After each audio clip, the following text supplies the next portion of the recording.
तो जैसे ही मूवी शुरू होती है हम एक आदमी को देखते हैं। उस आदमी ने अपनी वाइफ को एक बेसबॉल के बैट से जान से मार दिया था। अब ऐसा करने के बाद वहाँ पर एक अजीब सा आदमी आता है जिसका फेस जला हुआ होता है और वो उस आदमी की वाइफ को लेकर वहाँ से चला जाता है। अब सीन शिफ्ट होता है और हम एक कार में 3 लोगों को देखते हैं। उन तीनों लोगों में बेक और उसकी गर्लफ्रेंड कैंडिस और उन दोनों का दोस्त जिम्मी होता है। बेक एक राइटर होता है और उसे पता चलता है कि शहर के अंदर कुछ नरभक्षियों को देखा गया है, इसलिए वो इस बारे में रिसर्च करता है। और जब वो कार से जा रहे होते हैं तभी एक बहुत ही बड़ा पत्थर उनकी गाड़ी पर आकर गिरता है और उनका एक्सीडेंट होने से बच जाता है। और जब बेक गाड़ी से उतरता है तो देखता है कि एक आदमी ने जानबूझकर उनकी गाड़ी के ऊपर पत्थर फेंका है। इसके बाद बेक उस आदमी को पकड़ने के लिए जाता है तो कैंडिस उसे ऐसा करने से मना कर देती है और कहती है कि तुमने ही तो कहा था कि इस शहर के अंदर मरे हुए लोग रहते हैं, इसलिए हमें यहाँ से चलना होगा। और फिर वो सब कार में बैठकर आगे निकलते हैं। रेस्टोरेंट में खाना खाने जाते हैं और वहाँ पर कैंडिस जो है वह बाथरूम के अंदर जाती है और अपना प्रेगनेंसी टेस्ट करती है तो वो पॉजिटिव निकलता है और वो इस बात को बैग से छुपा कर रखना चाहती है। अब बैग और जिमी रेस्टोरेंट के ओनर के पास जाते हैं और उस ओनर से नरभक्षियों के बारे में पूछते हैं, जिसके जवाब में वो ओनर कहती है कि लोग इस शहर में घूमने से डरते हैं और रात के वक्त बाहर भी नहीं निकलते हैं क्योंकि लोगों को लगता है कि अगर वो बाहर निकलेंगे तो नरभक्षी उन्हें खा जाएंगे, इसलिए इस शहर को भूतिया टाउन भी कहा जाता है। और बैग उस ओनर को उनकी कार के साथ हुए उस हादसे के बारे में भी कहता है। तब वो ओनर कहती है कि उसे इस बारे में कुछ भी नहीं मालूम है और फिर वे बैग और जिमी को उसके हस्बैंड इजरीन से मिलाती है और वो दोनों यही सवाल इजरीन से भी करते हैं, मगर इजरीन उनका कोई भी जवाब नहीं देता है और वो सभी वहाँ से निकल जाते हैं। अब रास्ते में जिमी एक कार से उतरकर एक खाली घर के अंदर छानबीन करने लगता है और अब वहाँ पर बैग और कैंडिस भी आ जाते हैं और जब वो छानबीन कर रहे होते हैं तभी उनकी गाड़ी की आवाज आती है और वो सभी घर से बाहर आकर देखते हैं कि उनकी कार कोई चुरा कर वहाँ से भाग गया है। अब इसके बाद वो सभी बहुत ही परेशान हो जाते हैं और वहाँ पर कोई सिग्नल भी नहीं होता है और उन सभी का सामान और कैंडिस का मोबाइल भी गाड़ी के साथ चोरी हो जाता है। इसके बाद जिमी रेस्टोरेंट की तरफ 6 मील चलकर जाने के लिए तैयार हो जाता है और बैग जो है वह नेटवर्क ढूंढने के लिए घर के ऊपर चला जाता है और उसे वहाँ नेटवर्क मिल भी जाता है और वो पुलिस को कॉल लगाकर बात कर रहा होता है। तभी कैंडिस को उनकी कार दिखती है और वो इस बात को बैग को कहती है और जब बैग घर के ऊपर से उतरा होता है तभी वहाँ पर एक अजीब सा आदमी आ जाता है जो कैंडिस को करंट लगाकर बेहोश कर देता है और उसे कार में बंद करके ले जा रहा होता है। तभी वहाँ पर बैग आ जाता है जो उसे बचाने की कोशिश करता है, मगर एक और अजीब आदमी बैग को भी करंट लगा देता है और फिर वह अजीब आदमी कैंडिस और बैग दोनों को अपने साथ लेकर चला जाता है। इसके बाद हम एक स्कूल को देखते हैं और वहाँ पर कैंडिस को एक छोटे से सेल में रखा जाता है। हम देखते हैं कि कैंडिस उस सेल को तोड़कर बाहर निकलती है और वो बैग को आवाज देने लगती है। इधर हम बैग को देखते हैं जिसे बांध कर रखा गया है और वो कैंडिस की आवाज सुनकर उठ जाता है। तभी स्पीकर पर एक आवाज आती है और वो स्पीकर वाला आदमी बैग और कैंडिस का स्वागत करता है और कहता है कि मैं ही तुम्हारा प्रिंसिपल हूँ और तुम लोग मेरे स्टूडेंट हो। कैंडिस पूछती है कि तुम ऐसा क्यों कर रहे हो। तब वह प्रिंसिपल कहता है कि अगर इंसान को भूख लगे तो वो खाने पीने के लिए कुछ भी कर सकता है। और ये सुनते ही कैंडिस उस कमरे के कैमरे को तोड़ देती है। हम देख पाते हैं कि उस स्कूल में हर जगह पर कैमरा लगा हुआ होता है जिससे वो आदमी उन लोगों पर नजर रख रहा होता है। और इधर हम बैग को देखते हैं जो खुद को छुड़ा लेता है और वो कैंडिस को आवाज दे रहा होता है। तभी बैग को वहाँ पर एक लड़की दिखती है जिसका नाम नोरा होता है। नोरा उसे चिल्लाने से मना करती है क्योंकि प्रिंसिपल को जो है शोर बिल्कुल भी पसंद नहीं है। तभी वहाँ पर एक अजीब तरह का आदमी उस लड़की को पकड़ने के लिए आता है,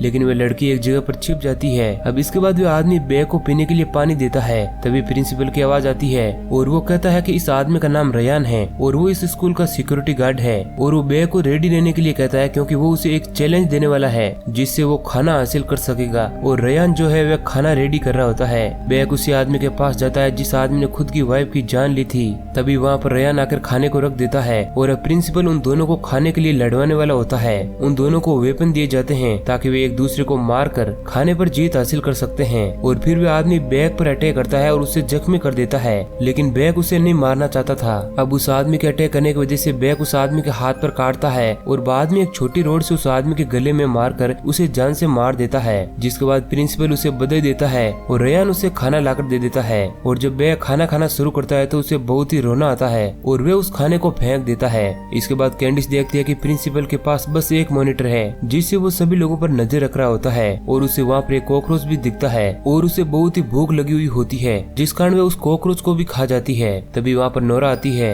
और वो कैंडिस को पानी पीने के लिए देती है। कैंडिस मॉनिटर वाली बात नोरा को बताती है और वो उसे इस बात को बैग को बताने के लिए कहती है। तभी वहाँ पर रयान आ जाता है और वो नोरा को पकड़कर एक सेल के अंदर अंदर बंद कर देता है। इधर नोरा मॉनिटर वाली बात बैग को बता देती है। इधर रेयान एक आदमी को नोरा की सेल के अंदर लेकर आता है और वो आदमी नोरा को मारकर उसका मांस खाने लगता है। और जब बैग उसे छोड़ने के लिए कहता है तो वो आदमी बैग की ओर बढ़ता है और इधर प्रिंसिपल भी बैग का दरवाजा खोल देता है, लेकिन बैग दरवाजे को फिर से बंद कर देता है और वो आदमी बैग को पकड़ने की कोशिश करता है। बैग वहीं पर दूसरे दरवाजे को तोड़ने की कोशिश करता है और दूसरी ओर रेयान एक बेहोश लड़की को उठाकर कैंडिस के पास ले जाता है और उसे शॉक देकर उठाता है और फिर प्रिंसिपल खाने के लिए उन दोनों को आपस में लड़ाता है और एक कैंची भी वहाँ पर फेंक देता है। और दूसरी लड़की जो होती है वह बहुत ही ज्यादा पागल होती है और फिर कैंडिस और उस लड़की के बीच में झड़प हो जाती है। उन दोनों के बीच काफी देर तक लड़ाई चलती रहती है और आखिर में कैंडिस उस कैंची से उस लड़की को बेरहमी से मार देती है और इधर बैग भी उस दरवाजे को तोड़ देता है। और जब रेयान कैंडिस को खाना देने जा रहा होता है तभी वहाँ पर बैग आ जाता है और रेयान उसे गैस की मदद से कैंडिस के सेल में बंद कर देता है।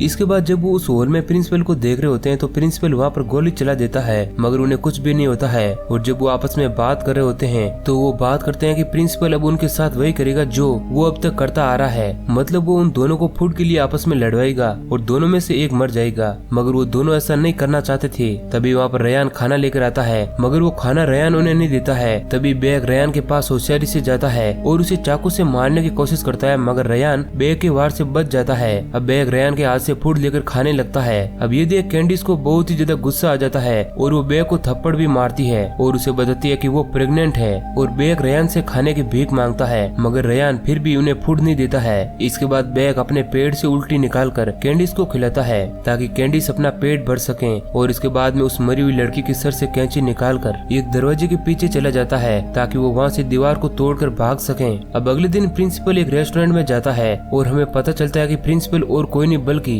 इद्रीन है। तभी वहाँ पर एक डिटेक्टिव आती है और वो बैग के बारे में पूछती है क्योंकि उसे एक कॉल आया था और बैग की कार भी चोरी हो चुकी थी। तभी प्रिंसिपल कहता है कि मैंने उन लोगों को देखा है, अगर आप चाहो तो मैं आपको उस जगह पर लेकर चल सकता हूँ। इधर हम रेयान को देखते हैं जो कैंडिस को बहुत देर से देख रहा होता है और बैग को पता चलता है कि रेयान कैंडिस को पसंद करने लगा है और अब कैंडिस रेयान से खाना मांगने लगती है। तभी हम देखते हैं कि प्रिंसिपल उसे डिटेक्टिव को लेकर उसी स्कूल के पास आता है और जब वह उसे स्कूल के अंदर लेकर आता है तो उसे एक रोड से मारकर उसे भी जख्मी कर देता है और उसे भी एक सेल के अंदर बंद कर देता है। और तभी हम एक और आदमी को देखते हैं जिसका नाम नॉर्मन होता है और वह भी बहुत ही दिनों से भूखा होता है और उसे भी एक मौका दिया जाता है ताकि वह खाना हासिल कर सके। वही दूसरी ओर जब बैग कैंची से दीवार खोद रहा होता है तभी वहाँ पर प्रिंसिपल आ जाता है जिसके बाद बैग वहाँ से निकल जाता है और प्रिंसिपल उन्हें पीने के लिए पानी देकर वहाँ से चला जाता है। इधर नॉर्मन के सामने वह डिटेक्टिव आ जाती है और वह समझ नहीं पाती है कि यहाँ पर चल क्या रहा है। उन दोनों के बीच लड़ाई होती है और नॉर्मन जो है उस डिटेक्टिव को जान से मार देता है और खाना हासिल कर लेता है।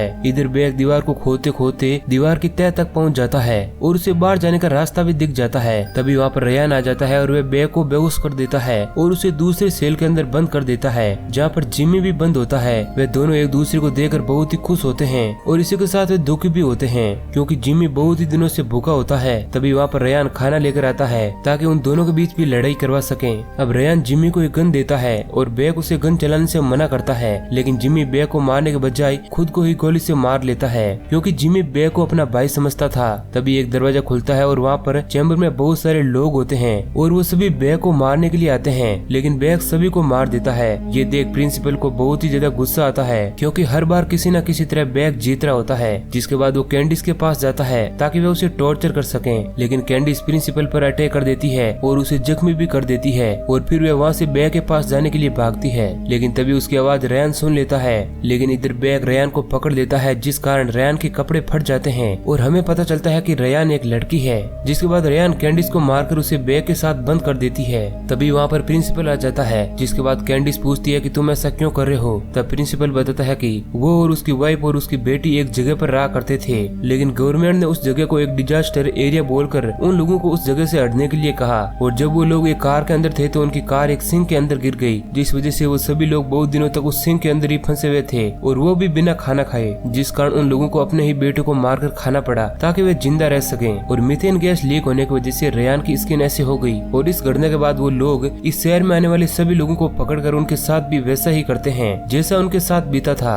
अब रेयान जो है प्रिंसिपल की वाइफ होती है और हमें पता चलता है कि रेयान एक लेडी है। अब इसके बाद वो एक गन और गोली बैग और कैंडिस को देते हैं ताकि वे दोनों एक दूसरे को मार सकें और खाना हासिल कर सकें। अब इसके बाद रात का खाना पाने के लिए कैंडिस बैग को गोली मार देती है और इसके बाद रेयान कैंडिस के पास जाती है। तभी बैग बैक वहाँ से उठता है और रेयान को बहुत ही जोर का करंट देकर उसे जान से मार देता है और वो दोनों वहाँ से भाग जाते हैं। लेकिन प्रिंसिपल उन्हें देख लेता है। वो दोनों अलग होकर रास्ता ढूंढने लगते हैं और कैंडिस जो है रास्ता ढूंढकर स्कूल से बाहर आ जाती है। लेकिन तभी प्रिंसिपल कैंडिस को गाड़ी से टक्कर मार देता है और जब प्रिंसिपल कैंडिस को गोली से मारने ही वाला होता है तभी वहाँ पर बैक आकर प्रिंसिपल को ही खत्म कर देता है और अब इस तरह प्रिंसिपल भी मारा जाता है।